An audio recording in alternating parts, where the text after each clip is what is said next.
Hello, मेरा नाम अनन्या है। दोस्तों, चैनल को सब्सक्राइब कर लेना। तो चलो शुरू करते हैं। उम्र 25।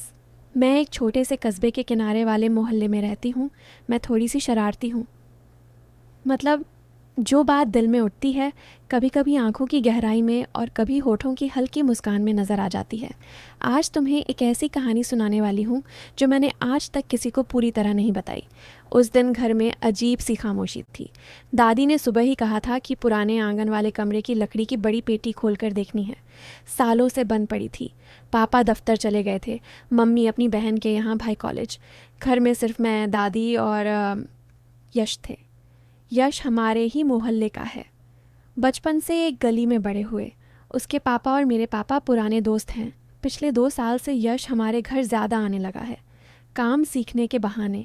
लेकिन उसकी आयती आंखें जब मुझसे मिलती हैं तो कुछ और कह जाती हैं, और मेरी आंखें भी कुछ छुपा लेती हैं। मैं उस आंगन वाले कमरे में गई। दीवारें पुरानी थीं। मैंने साड़ी की पल्लू कसकर बांधी और पेटी का ढक्कन खोलने की कोशिश की। तभी पीछे से आवाज़ आई, जोर मत लगाना, टूट जाएगी। यश खड़ा था दरवाजे पर, हाथ में एक पुराना कपड़ा और कुछ औजार। उसकी नज़र मेरे कंधों पर गई, जहाँ साड़ी की किनारी थोड़ी सरक गई थी। मैंने जल्दी से ठीक की। उसने मुस्कुराते हुए कहा, मैं मदद करने आया हूँ, दादी ने भेजा। मैंने हाँ में गर्दन हिलाई। वो अंदर आ गया। जगह इतनी कम थी कि दोनों खड़े होने पर शरीर लगभग छू रहा था। उसने पेटी का हैंडल पकड़ा, मैंने भी। हमारी उंगलियां एक साथ लकड़ी पर पड़ गईं। एक पल के लिए दोनों रुक गए। उसकी उंगलियां गर्म थीं, मेरी ठंडी। उसने धीरे से कहा, हाथ ठंडे क्यों हैं? मैंने जवाब दिया, शायद कमरे की ठंडक की वजह से। बात छोटी थी, लेकिन कमरे की हवा बदल गई। हम दोनों फर्श पर बैठ गए, घुटने सट गए। उसने पेटी खोली। अंदर पुराने कपड़े, कुछ पत्र, एक छोटी सी चांदी की चेन और एक मुड़ा हुआ कागज़। कागज़ खोला तो उस पर किसी की पुरानी लिखावट में लिखा था, जब 2 लोग एक कमरे में बैठकर दिल की बातें करते हैं तो शरीर का इंतज़ार भी एक मीठा सब्र बन जाता है। मैंने पढ़ा। यश भी पढ़ रहा था।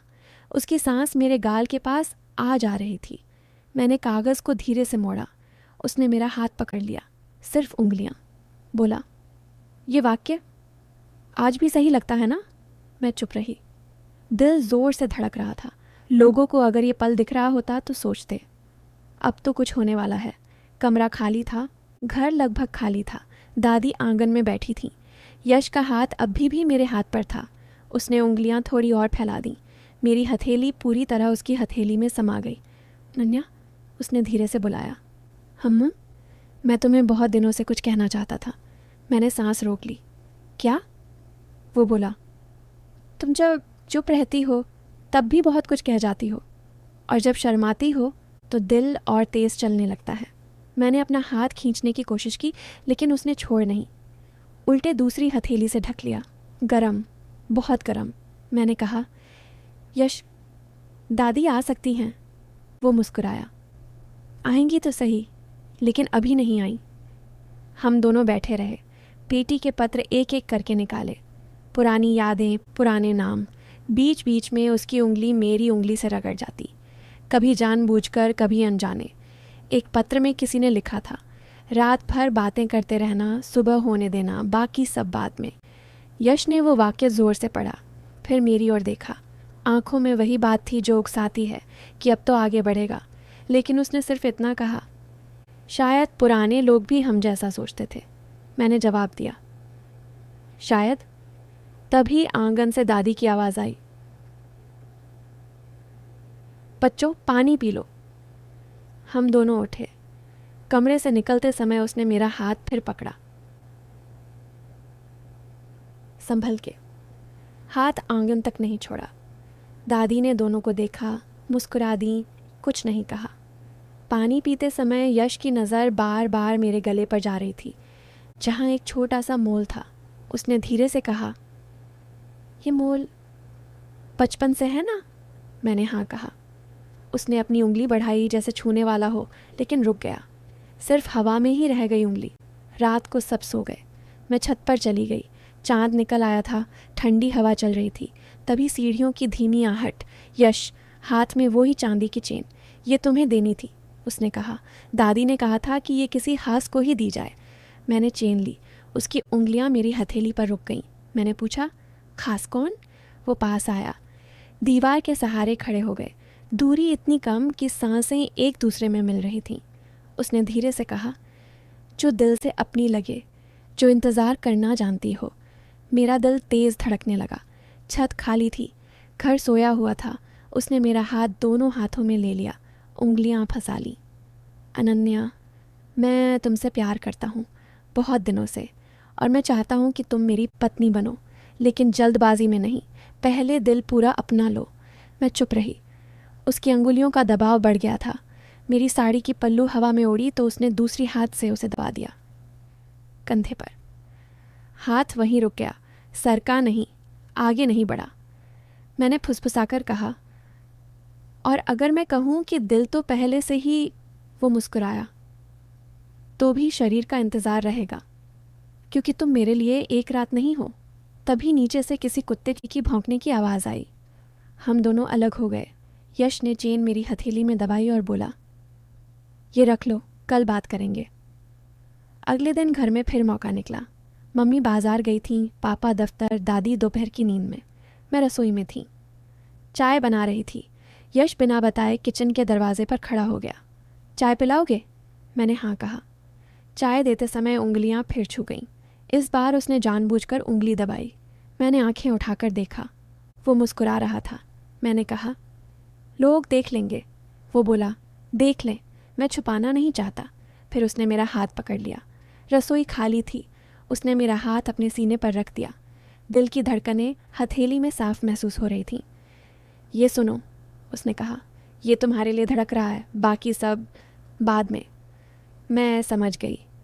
लोगों को लगा होगा अब तो कमरे में चले जाएंगे, लेकिन यश ने सिर्फ इतना किया कि मेरा माथा अपने होठों से छुआ हल्के से और बोला, अब इंतज़ार अच्छा लगेगा। उसके बाद के दिन और भी गहरे होते गए।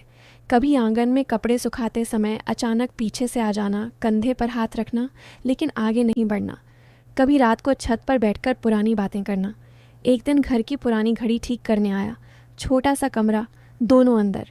घड़ी पकड़ते समय शरीर छू गया। मैं दीवार से सट गई। उसने घड़ी छोड़ दी और मेरा चेहरा अपने दोनों हाथों में ले लिया।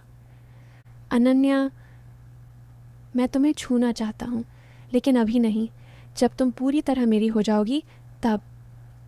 मैंने उसकी कलाई पकड़ ली। और अगर मैं कहूँ कि अभी भी, वो हंसा, कम आवाज़ में, तो भी नहीं, क्योंकि तुम मेरे लिए सिर्फ शरीर नहीं हो, तुम पूरी जिंदगी हो। बात यहीं ख़त्म हो गई, लेकिन सस्पेंस बना रहा। हर मुलाकात में लगता था आज तो हो जाएगा, लेकिन हर बार दिल की बात आगे बढ़ जाती, शरीर की नहीं। एक शाम घर में अचानक पुरानी तस्वीरों का एल्बम निकला। दोनों उसे देखने बैठ गए। पन्ने पलटते पलटते एक तस्वीर पर रुके जहाँ दोनों बच्चे थे।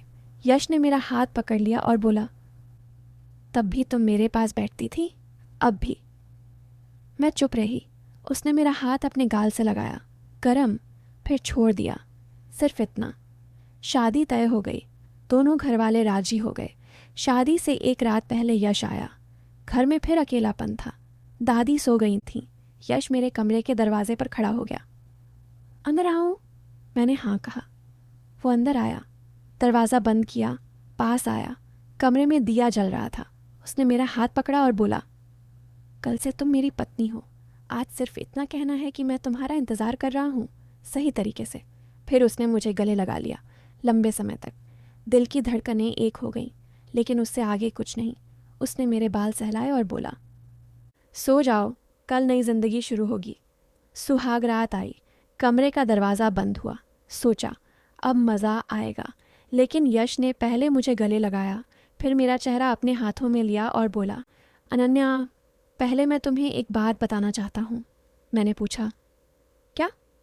वो बोला, मैंने आज तक किसी को इस तरह नहीं चाहा, और मैं चाहता हूँ कि हमारी पहली रात जल्दबाजी की नहीं, यादगार की हो। आओ पहले खिड़की से चांद देखें। हम दोनों खिड़की के पास गए। चांद निकला था। उसने मुझे अपनी बाहों में ले लिया, सिर्फ बाहों में। और उसी पल मुझे समझ में आया, असली रोमांस शरीर के मिलने से पहले दिल के पूरा मिल जाने में होता है। सुबह जब रोशनी आई, यश ने मुझे देखते हुए कहा, अब बाकी सब शुरू होता है, लेकिन धीरे धीरे, जैसे कहानी चलती है। मैं मुस्कुराई। उस मुस्कान में वो सारा मसाला था, कहानी यहीं ख़त्म होती है, लेकिन दिल में अभी भी चल रही है।